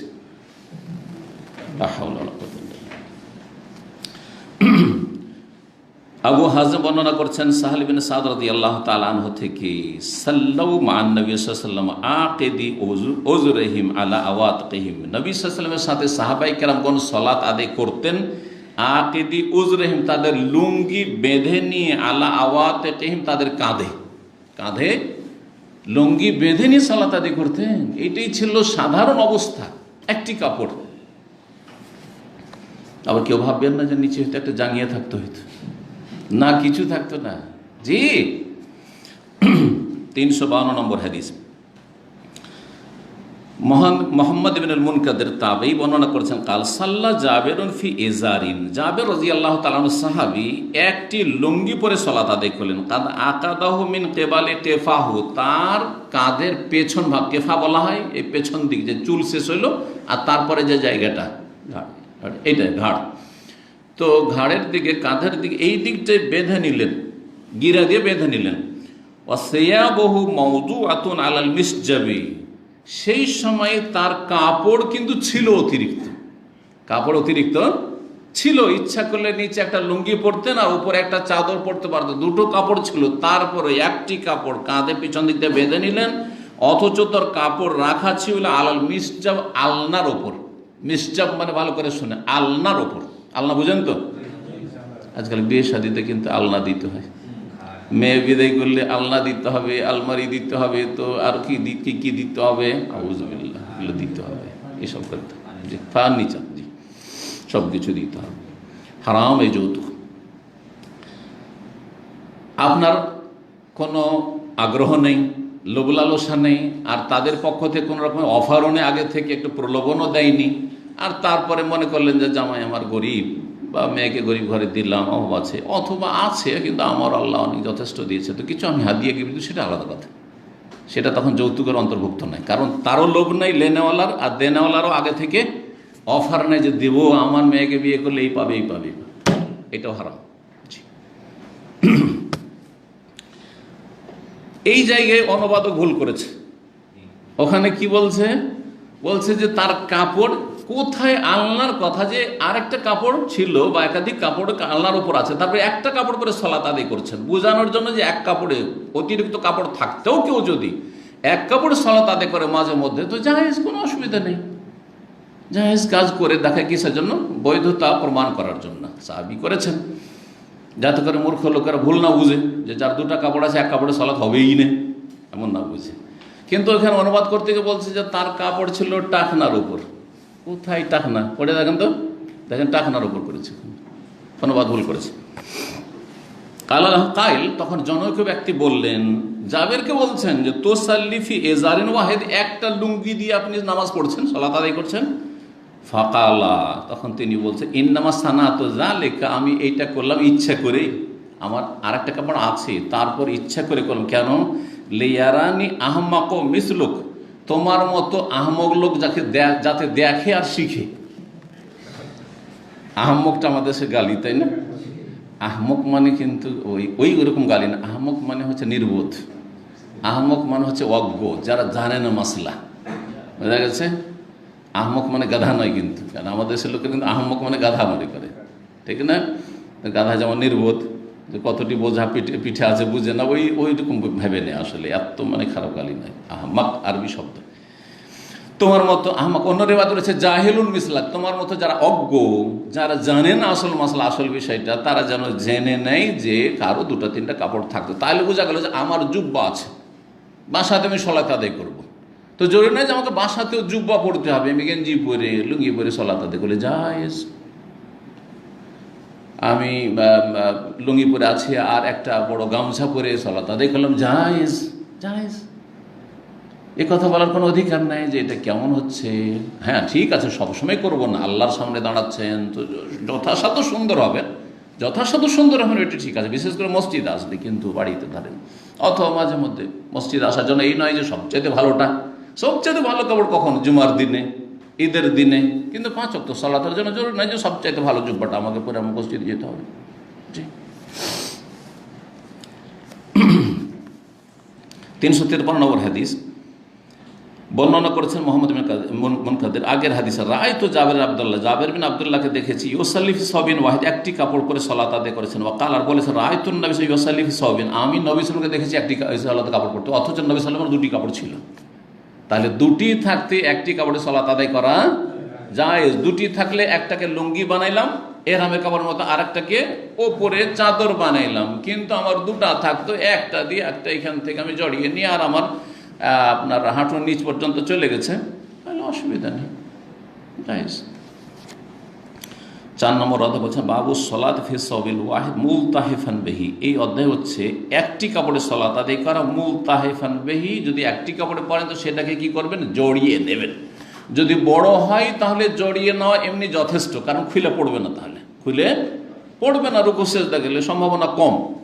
বেঁধে নিলে ভালো, সতর্কতা বেঁধে নিলে, যাতে করে কখনো কখনো আবার হয়, আমরা চাদর দেখেন, বড় বড় চাদর শীতকাল পরি, শাল কত বড়, তারপর অনেক সময় রুকু সিজদাতে গেলে এদিকে ফসকে গেছে এদিকে ফসকে গেছে, হইতে পারে, তো সুতরাং বেঁধে নেওয়া না।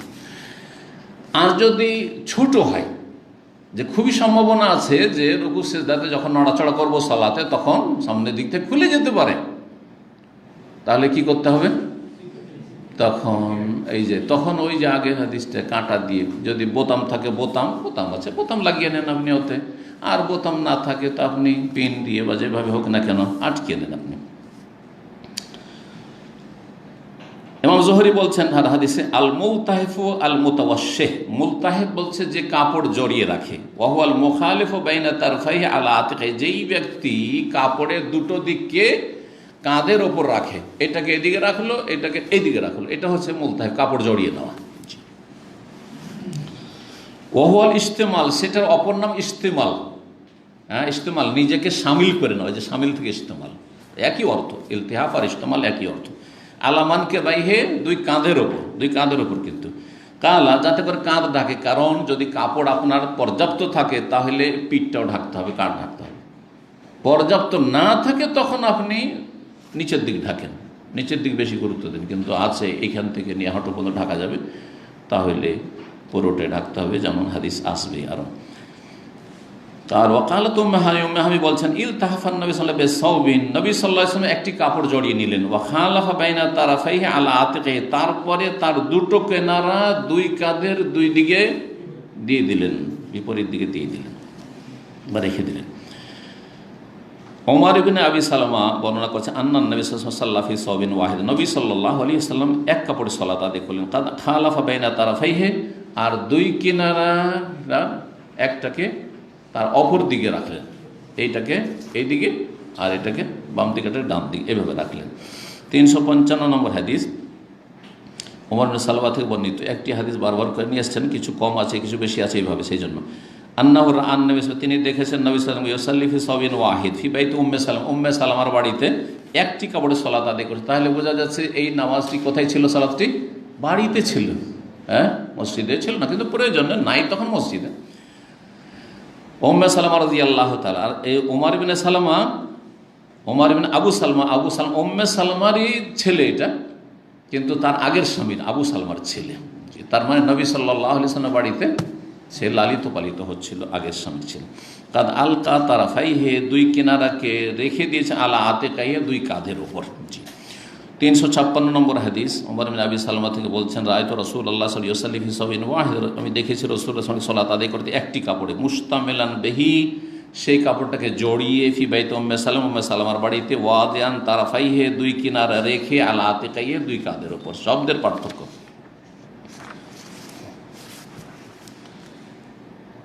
তারপরের হাদিস উম্মে হানি রাদিয়াল্লাহু তাআলা আনহা থেকে, আন্না আবা মুররা মাওলা উম্মে হানি বিনতে আবি তালিব আখবরহু আন্নাহু সামিআ উম্মে হানি বিনতে আবু তালিবের মেয়ে উম্মে হানি রাদিয়াল্লাহু তাআলা আনহা থেকে শুনেছেন। উম্মে হানি তাহলে আলী রাদিয়াল্লাহু তাআলা আনহর বোন। তাকুল, তিনি বলেন যাহাবতু ইলা রাসূলিল্লাহ আমাল ফাতিহ, আমি গেলাম রাসূলুল্লাহ সাল্লাল্লাহু আলাইহি ওয়াসাল্লামের কাছে মক্কা বিজয়ের বছর। ফাওয়াজাদতুহু ইয়াগতাসিলু, পেলাম তাকে গোসল করা অবস্থায়। নবী সাল্লাল্লাহু আলাইহি ওয়াসাল্লাম কি করছিলেন? উম্মে হানি কিন্তু হিজরত করেনি, মক্কাতেই ছিলেন তখন পর্যন্ত। তো দেখছেন যে গোসল করছেন। ফাতেমা তো ইবনাতুহু তাস্তরু, ফাতেমা রাদিয়াল্লাহু তাআলা তার মেয়ে তাকে পর্দা করছেন, পর্দা করে কাপড় দিয়ে ঘিরে আছেন যাতে অন্য লোক দেখতে না পায় যেদিকে লোকজন আছে, আর তারপরে গোসল করছেন। তার মানে বিবস্ত্র নয়, মানে গা খুলেও যাতে করে লোকজন না দেখে সেই জন্য। জি, বড় মানুষ গেঞ্জিটাও খুলতে পারবে না। আমি শুধু এখানে না, আমি কোন কাল থেকে আমার গ্রামে কোনো গেঞ্জি খুলিনি, আমার মনে পড়ে না। জি, দীর্ঘ সময় হয়ে যাচ্ছে। যখন মাদ্রাসে মনে হয় 17-18 বছর বয়সে পড়েছি, তারপরে আমার তখন মনে পড়ে না যে বাড়ির বাইরে আমি মানে গেঞ্জি খুলে খালি গায়ে কোথাও বেরিয়েছি। কারণ যার একটা অভ্যাস সবসময় গেঞ্জি পরা, সে পারবে না। কিন্তু যাদের অভ্যাস আছে, এখানে অনেকে ব্যাচেলার ভাইরা খালি গায়ে বাকশাক করছে, একে অপরকে দেখছে, কোনো ব্যাপার না মনে করে না, কারণ বাঙালি ট্র্যাডিশন এটা চলছে। কিন্তু আরবিদের সামনে পারবেন আপনি? পারবেন? আচ্ছা, আমাদের দেশের বাচ্চারা 7 বছর 8 বছর বয়স হয়ে যাচ্ছে, নিচে কোনো কাপড়ই নেই, তাই না? ন্যাংটা হয়ে ঘুরে বেড়াচ্ছে। কিন্তু এইখানে জীবনে 2 বছরের বাচ্চাকে দেখেছেন কোথাও?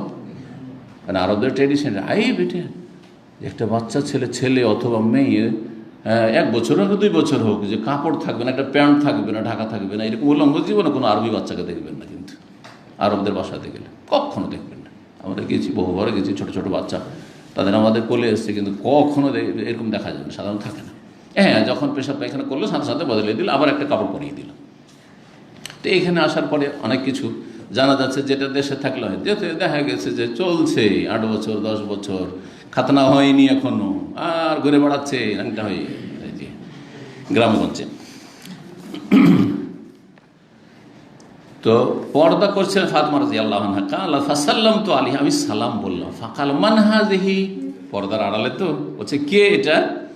ফাকুলতু, আমি বললাম আনা উম্মে হানি, আমি উম্মে হানি, হানির মা। তার একটা ছেলে ছিল, সে ছেলের নাম ছিল হানি, হানির মা আমি, চাচাতো বোন। রাসূলুল্লাহ সাল্লাল্লাহু আলাইহি ওয়াসাল্লাম কে? চাচাতো বোন। বললেন না যে আমি বলছি ভাই, তাই না? আপনি তো আমার আওয়াজ চিনতে পারেন না, বললেন এরকম। আমাদের দেশের মানুষের কি করবে, ভাই আপনি চিনলেন না, আমার আওয়াজ বুঝেন না আপনি, না না এটা এইভাবেই বলতে হবে না, আপনাকে নাম বলতে হবে। জি, গত সপ্তাহ বলেছি যে আপনার স্ত্রীও যদি জিজ্ঞাসা করে ভিতর থেকে যে কে, তো আর নাম বলেন। এটা হচ্ছে ইসলামী আদব, ইসলামী শিষ্টাচার। জি, বলবেন না যে আরে আরে তুমি বুঝতে পারছো না, খুলতে পারছো না, তুমি মেজাজ গরম হয়ে যাচ্ছে আপনার, জিজ্ঞাসা করছে আবার, আর আমার বাড়ি আর আমাকে জিজ্ঞাসা। জি,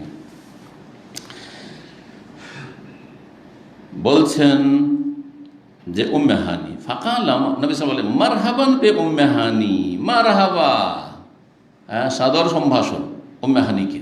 তাহলে বোঝা গেল যে যদি ফিতনার আশঙ্কা না থাকে তো কোনো মহিলাকে মারহাবা বলতে পারেন, হ্যাঁ স্বাগত জানাইতে পারেন, জি সালাম আলাইকুমের পরে সালামও দিতে পারেন। কিন্তু সালামে যদি ফিতনা হয়, সালাম নিয়ে যাবে কালামে, কালাম নিয়ে যাবে মুচকি হাসিতে, মুচকি হাসি নিয়ে যাবে কথা বলাতে, কথা বলা নিয়ে যাবে আর কোথাও। কথা বোঝা গেছে? ব্যভিচার কিন্তু আর পরকীয়া বা প্রেম এগুলো কিন্তু একদিনে হয় না, এইভাবে হয়েছে। সুতরাং ওখানে রাস্তা বন্ধ করে দিতে হবে। এর আগে এই বিষয়গুলো আলোচনা করেছি যে বেগানা মহিলাকে সালাম দিতে পারবে, রাস্তাঘাটে দেখা হলে বেগানা মহিলা আপনাকে সালাম দিতে পারে, আমাকে সালাম দিতে পারে, কিন্তু কথা হচ্ছে ফিতনার আশঙ্কা নেই, লোকজন আছে সামনে, অথবা নির্জনে থাকলেও ফিতনার আশঙ্কা নেই বলতে আপনার বৈশিকা মহিলা, যুবতী হলে ফিতনার আশঙ্কা আছে, বেগানা হলে কেন আপনি সালাম দেওয়া নেওয়া করতে যাবেন যুবতীর সাথে। জি, ফালামা ফারাগা মিন গোসলি, গোসল থেকে যখন অবসর হলেন, গোসল শেষ করলেন, কামা দাঁড়ালেন সলাতে, সকালবেলা ছিল, ফাসাল্লাহ সামানিয়া রাকাতিন, 8 রাকাত সলাত আদায় করলেন, মুলতাহিফান ফি সাওবিন ওয়াদি, একটি কাপড় পরে, মক্কা বিজয়ে এসেছেন, মক্কা বিজয় করার জন্য একটি কাপড়ে। ফালাম্মান সারাফা, যখন 8 রাকাত পড়ে ফিরলেন, কুলতু ইয়া রাসূল, আমি বললাম, জামা ইবনু উম্মি আন্নাহু কাতিলুন রাজুলান কাদ আজারতুহু ফুলান ইবনে হুবাইরা। এর আগে বলি এই 8 রাকাত কিসের সালাত ছিল? হ্যাঁ, সালাতুদ দুহা, চাস্তের সালাত। সালাতুদ দুহা আরবিতে, ওইটা ফার্সি ভাষায় হচ্ছে চাস্তের সালাত। আর দোহা মানে হচ্ছে পূর্বাহ্ন, হ্যাঁ দুপুর হওয়ার আগের সময়টা, এটা হচ্ছে চাস্ত, আর ওইটা হচ্ছে দোহা। ও দোহা ওয়াল্লাইলি ইযা সাজা। জি, 8 রাকাত সালাত আদায় করেছেন। তো নবী সাল্লাল্লাহু আলাইহি ওয়াসাল্লাম কখনো 8 রাকাত করেছেন, আবার 2 রাকাতের হাদিস আছে, 4 রাকাত আছে। সুতরাং সর্বনিম্ন দোহা চাস্তের সালাত 2, আর 4, 6, 8, 10, 12 পর্যন্ত পড়তে পারেন। কারণ একটি হাদিস আছে, কারো যদি রাত্রে তাহাজ্জুদ ছুটে যায় তাহলে, বা নবী সাল্লাল্লাহু আলাইহি ওয়াসাল্লামের কোনো সময় যদি অসুস্থতার কারণে শরীরটা ভালো নেই, ছুটে গেছে, তাহলে কেউ সাল্লামিয়া নাহারি সিনতে 10 রাকাতান, তাহলে 12 রাকাত পড়ে নেবে। ঘাটতি পূরণ, কেউ বলেছেন ঘাটতি পূরণের জন্য, কেউ বলছেন কাজার জন্য, কিন্তু কাজার কোনো দলিল নেই যে তাহাজ্জুদের কাজা, এটা কোনো নিশ্চিত বিষয় নয়। তাহলে কি ছিল যে রাত্রে আমার নেকিটা কমে গেল, তাহাজ্জুদ পড়তে পারলাম না, দিনে আমি ও ঘাটতিটা পূরণ করে নি, সেটা ছিল সালাতুদ দুহা। তাহলে রাত্রে তাহাজ্জুদ যে পড়তে পারছেন না, তারা সালাতুদ দুহা পড়ার চেষ্টা করবেন। এই বিষয়টি মনে রাখবেন, অনেকে আছেন কিন্তু, বরং প্রায় লোকই, তাহাজ্জুদ পড়ার লোক কয়টা পাবেন, হয়তো তাহাজ্জুদ পড়তে পারছেন না, তাহলে একেবারে নেকি থেকে বঞ্চিত থাকবেন না, নফল ইবাদত বন্দেগীর, বরং কি করবেন, দিনে সকালবেলা একটু সময় করলে হয়। এমনকি অফিস টাইমে কোনো অসুবিধা নেই, আপনি 2 রাকাত সালাত আদায় করেন, অফিসে বাধা দেবে এমন নাই হয়তো, ইল্লা মাশাআল্লাহ। তো কথা হচ্ছে যে অভ্যাস করে নিলে হলো, অফিস বের হওয়ার আগে উজু করলাম, নাস্তা করলাম, উজুর সাথে সাথে ফ্রেশ হইলাম, সাথে সাথে রেডি হচ্ছি অফিসের জন্য, 2 রাকাত সালাত পড়ে বেরোলাম, আমার বরকত হলো, বাড়িরও বরকত হইলো, আর তারপর আবার রাস্তারও বরকত হলো, সালাতের মাধ্যমে আল্লাহর কাছে সাহায্য চাইলাম, নিরাপত্তা চাইলাম, তারপরে আমি অফিসে আসলাম, ডিউটিতে আসলাম। অভ্যাসগুলি করলেই হয়, আলহামদুলিল্লাহ। আর যে অভ্যাস করে নেবে ও ভুলবে না। আজকে একদিন যদি ছুটে যায় তোকে খারাপ লাগবে, যে যেমন কোনো মানে ঘাটতি ত্রুটি, আজকে একটা ত্রুটি হয়ে গেছে, অথচ একটা নফল কাজ ছিল, কিন্তু অনেক নাকি 360টি যে অঙ্গ প্রত্যঙ্গ আপনার আমার আছে, প্রত্যেকটি অঙ্গের সাদকা 2 রাকাত হয়ে যাবে, 2 রাকাত হয়ে যাবে। বহু ফজিলত রয়েছে সালাতুদ দুহা। সুতরাং বিশেষ করে বলবো, যারা তাহাজ্জুদ পড়তে পারছেন না, তারা কি করবেন, সালাতুদ দুহা সর্বনিম্ন 2 রাকাত পড়ে নেবেন, যখন পারবেন বেশি পড়বেন। ফালাম্মান সারাফা ফিরলেন, কুলতু ইয়া রাসূলুল্লাহ, জামা ইবনু উম্মি, আমার মায়ের সন্তান, মানে মায়ের পেটের সন্তান, অথচ আপন ভাই ছিলেন আলী রাদিয়াল্লাহু আনহু, কি ছিলেন, আপন ভাই। কিন্তু শুধু মায়ের সন্তান কেন বলেন, হয়তো বাহ্যিক কেউ বুঝবে মায়ের সন্তান মানে বাপের নয়, বাপ 2 ছিল, এক মায়ের পেটের না। আসল উদ্দেশ্য হচ্ছে যে না, আপন ভাই, আমার মায়ের সন্তান মানে মায়ের পেটের ভাই। আমরা বলি, আমাদের দেশের মানুষরা বলে, কিন্তু যদি ভাই যদি কোনো দুর্ব্যবহার করে, তুই একই মায়ের পেটের রে, আর তুই আমার সাথে এরকম আচরণ করছিস, বড় ভাই ছোট ভাইকে বলে, হ্যাঁ, বা বড় ভাই, আমরা একই মায়ের পেটের, আর আপনি এরকম বলছেন, এরকম করছেন, ঠিক না? কেন? কারণ আপনি বাপের ওরসেন না, কিন্তু বাপের চাইতে বেশি মায়ের দোহাই দিয়ে কথা বলে থাকে, মায়ের দোহাই দিয়ে কথা বলে থাকে। ঠিক তেমনই উম্মে হানি এখানে বলেছিলেন যে আমার মায়ের সন্তান, অর্থাৎ এক মায়ের পেটের ভাই আলী, সে আমার উল্টো চলছে, উল্টো বলছে, আন্নাহু কাতিলুন রাজুলান, সে একজন ব্যক্তিকে হত্যা করতে চাইছে। মানে মক্কা বিজয় এসছে আর সে তাকে হত্যা করবে, কারণ মক্কা বিজয় লড়াই করতে এসছে, লড়াই করে বিজয় করতে, তার অপরাধ, সুতরাং তাকে কি করবো? হত্যা করবো। কাদ আজারতুহু ফুলান ইবনে হুবায়রা, কিন্তু তাকে আমি নিরাপত্তা দিয়েছি, আমি আগে বলে দিয়েছি যে তুমি নিরাপদ, কারণ সে তার স্বামীর আত্মীয় ছিল, উম্মে হানির স্বামীর আত্মীয়। তো এই দিক থেকে স্বামীর দিক থেকে দরদ আছে। ধরেন দেবর, যদিও দেবর মনে করেন বেগানা, কিন্তু দেবরের সাথে একটা আত্মীয়তা আছে তো, যে স্বামীর ভাই, সেটা ঠিক না? তারপরে ধরেন স্বামীর চাচা, স্বামীর মামা, এদের সাথে একটা রিলেশন অবশ্যই আছে, যদিও বেগানা এরা। তা আমি আমার স্বামীর আত্মীয়কে আগেই পানাহা আশ্রয় দিয়ে দিয়েছি যে না, তোমাকে কেউ মারবে না, তোমার গায়ে কেউ হাত দিতে পারবে না, তুমি আমার বাড়িতে আশ্রয় নাও। আর আলী কেমন কেন আমার ভাই জেনে নিয়েছে যে আমার বাড়িতে আশ্রয় নিয়ে আছে, বলছে ওকে আমি হত্যা করবো, ওকে মারবো।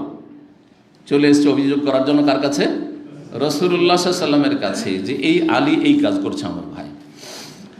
ও হচ্ছে ওই যে ফুলান ইবনে হুবায়রা, হ্যাঁ, অমুক হুবায়রার ছেলে অমুক, একে হত্যা করে বলছে। জাদা ওর নাম ছিল, জাদা। ফাকালা রাসূলুল্লাহ, রাসূল বলছেন তাকে সান্ত্বনা দেওয়ার জন্য, কাদ আজারনা মান আজারতে ইয়া উম্মে হানি, হে উম্মে হানি, তুমি যাকে আশ্রয় দিয়েছো তাকে আমরাও আশ্রয় দিয়ে দিলাম। আমরাও কি করলাম? আশ্রয় দিয়ে দিলাম। তাহলে আর আলী কি করে হত্যা করবে? আমি রাসূলুল্লাহ সাল্লাল্লাহু আলাইহি ওয়াসাল্লাম আশ্রয় দিয়ে দিলাম। কথা বোঝা গেছে? এখানে নারীর গুরুত্ব দেখানো হয়েছে, নারীর বাক স্বাধীনতা, নারীর মতের, নারীর মত প্রকাশ করার, মত প্রকাশের অধিকার। আজকাল এই সব ভাষাগুলি কিন্তু দুনিয়াদাররা ব্যবহার করছে না? করছে না? ইসলাম 1400 বছর আগে নারী অধিকার দিয়েছে, যে একজন নারী, আরে আলী তোমার বোন, একে নিরাপত্তা দিয়েছে, যথেষ্ট, রাষ্ট্রীয় নিরাপত্তার মতো। অথচ একজন সাধারণ মহিলা, সে যখন ওদের নিরাপত্তা দিয়েছে, সেটাতে আমরাও নিরাপত্তা দিচ্ছি, সেটাকে শ্রদ্ধার নজরে দেখতে হবে। সে একজন মুসলিম যে নিরাপত্তা দিয়েছে। কালাত উম্মে হানি, উম্মে হানি বলছেন যে ওয়াযালিকা দোহান, এটা চাষতের সময় ছিল, দোহার সময়, এই সময়টা সকাল সকাল ছিল, চাষতের সময়। 358 নম্বর হাদিস। আর এইটি আজকে শেষ করি, কারণ যদিও হাদিসগুলো একই রকম প্রায় আছে, কিন্তু সময় যথেষ্ট হয়ে গেছে। আবু হুরায়রা রাদিয়াল্লাহু তাআলা আনহু থেকে বর্ণিত, আন্না সাইলান সাআলা রাসূলুল্লাহ সাল্লাল্লাহু আলাইহি ওয়াসাল্লাম, জনৈক ব্যক্তি জিজ্ঞেস করলেন, জনৈক জিজ্ঞাসাকারী, সাইল জিজ্ঞাসাকারী জিজ্ঞাসা রাসূলুল্লাহ সাল্লাল্লাহু আলাইহি ওয়াসাল্লাম আনিস সালাতি ফি সাবিন ওয়াহিদ, এক কাপড়ে সালাত আদায় করা সম্পর্কে, যে একটি কাপড়ে কি সালাত হবে? শুধু একটা কাপড় গোটা শরীরে। ফাকালা রাসূলুল্লাহ সাল্লাল্লাহু আলাইহি ওয়াসাল্লাম, তার উত্তরে বলেছিলেন, আওয়া লিকুল্লিকুম সাওবানে, এক কাপড়ে সালাত হবে না তুমি মনে করছো? তাহলে কি তোমাদের প্রত্যেকের 2টা করে কাপড় পর্যাপ্ত আছে? কি এমন আছে যে 2টা করে কাপড় আছে? শতকরা 1-2টা লোক হয়তো আছে যার 2টা কাপড় আছে, এমন অভাব ছিল, সুবহানাল্লাহ।